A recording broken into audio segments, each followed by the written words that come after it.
네, 국내 코로나19 신규 확진자 수는 열흘째 100명대를 유지하고 있습니다. 확진자 숫자는 소폭 줄었지만 고령층 확진자가 많은 탓인지 사망자는 계속 늘고 있는데요. 보도국 연결해 보겠습니다. 이동훈 기자. 네, 국내 코로나19 확진자가 136명 새로 발생해 누적 확진자는 22,055명이 됐습니다. 신규 확진자는 지난 2일 195명으로 100명대로 떨어진 뒤 열흘째 100명대를 지속하고 있는데요.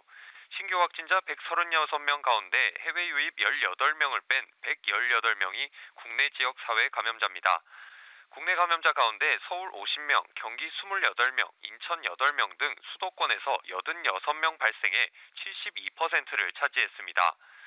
전국 17개 시도 가운데 세종, 충북, 전북, 전남을 제외한 13곳에서 신규 확진자가 나왔습니다. 격리치료 환자는 3,671명인데 이 가운데 병세가 위중하거나 중증인 환자는 164명으로 11명 줄었습니다. 사망자는 어제 5명 늘어난 데 이어 오늘 낮 12시까지 2명이 더 늘어 모두 357명이 됐습니다. 최근 신규 확진자의 35%가량이 60대 이상 고령층으로 방역당국에서는 우려하고 있습니다. 위중증 환자 87% 이상이 60대 이상의 고령층이고 기저질환을 가지고 있는 경우 치명률도 높기 때문인데요. 60대 이상의 경우 방역수칙 준수 등 각별한 관리가 필요하다고 당부하고 있습니다. 이틀째 전국 13개 시도에서 확진자가 나왔는데 여전히 산발적 집단 감염이 계속되고 있어서 안심할 수는 없는 상황이죠. 네, 그렇습니다. 우선 서울 신촌 세브란스 병원과 관련해 4명의 추가 확진자가 나오면서 누적 확진자는 23명으로 늘었습니다. 영등포구 1년 정종 서울 포교소와 관련해서도 교인 1명이 추가로 감염돼 누적 환자는 총 23명이 됐습니다.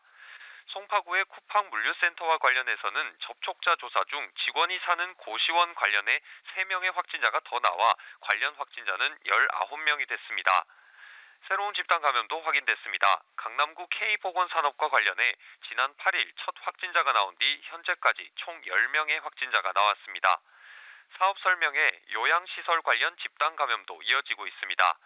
대전 건강식품 설명회 관련 환자는 3명의 추가 환자가 나와 누적 확진자가 54명으로 늘었고 경북 칠곡군에서는 산양삼 사업 설명회에서 지난 2일 참석자 1명이 감염된 데 이어 추가로 7명이 확진된 상황입니다.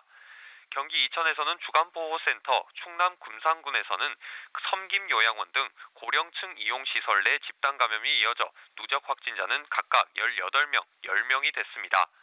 방역당국은 확산세는 일단 꺾인 것으로 판단된다면서도 코로나19가 무증상 감염자가 많은 점을 들며 전국 어디서든 감염될 수 있다며 이번 주말 동안 방역수칙 준수를 거듭 당부했습니다.